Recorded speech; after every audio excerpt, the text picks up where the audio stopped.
தீபாவளி பண்டிகையின் போது நீங்கள் இந்த வட மாநிலத்தோட தீபாவளி கொண்டாடினீங்க. அது தொடர்பாக சீமான் விமர்சனம் பண்ணியிருக்காரு. ஆட்சிக்கு வராதுக்கு முன்னாடி அதாவது இந்தியே போடா அப்படின்னு சொல்லுவாங்க, ஆட்சிக்கு வந்ததுக்கப்புறம் ஸ்வீட்டு கொடுத்து பேசுவாங்க. இல்லை நாங்கள் எங்களுடைய நிலைப்பாடு திராவிட முன்னேற்ற கழகத்தை பொறுத்தளவில் இந்தியை படிக்கக்கூடாது, இந்தி மக்களை நேசிக்கக்கூடாது என்பது அல்ல. தமிழகத்தின் மீது வலுக்கட்டாயமாக இந்தி திணிக்கப்படுகின்ற பொழுது அதை எதிர்க்கின்ற இயக்கம் எங்களுடைய இயக்கம்.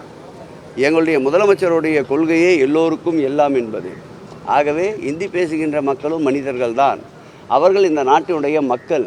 மாண்புமிகு தமிழக முதல்வர் பொறுப்பேற்ற போது அவரிடம் என்ன கூறில் என்று கேட்டபோது அவர் சொன்ன வார்த்தை, எனக்கு வாக்களித்தவர்கள் இவருக்கு வாக்களித்தோமே என்று மகிழ்ச்சி அடைகின்ற வரையில் என்னுடைய சாதனைகள் தொடரும். எனக்கு வாக்களிக்காத மக்கள் இவருக்கு வாக்களிப்பதற்கு நாம் தவறிவிட்டோமே என்று வருத்தப்படுவார்கள்.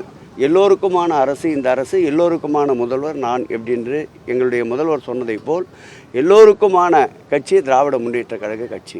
தமிழ்நாட்டுடைய முதலமைச்சருமான எங்கள் உயிரினும் மேலான அன்பு தலைவர் தளபதி அவருடைய பிறந்த நாளை முன்னிட்டு அமுதக்கரங்கள் என்ற தலைப்பிலே பிப்ரவரி மாதம் 20ஆம் தேதி தொடங்கி இன்றைக்கு 224வது நாளாக 249வது நாளாக கிட்டத்தட்ட 498 இடங்களில் தினந்தோறும் ஒரு நாளைக்கு 2 இடங்கள் என்று அமுதக்கரங்கள் என்ற தலைப்பிலே காலை சிற்றுண்டி 600 நபர்களுக்கு 2 இடங்களில் வழங்கப்பட்டு வருகின்றது.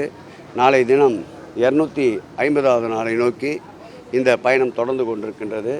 இந்த காலை சிற்றுண்டி அந்தந்த பகுதியில் அளிக்கின்ற பொழுது அந்த மக்களுக்கு பேருதவியாக இருக்கின்றது.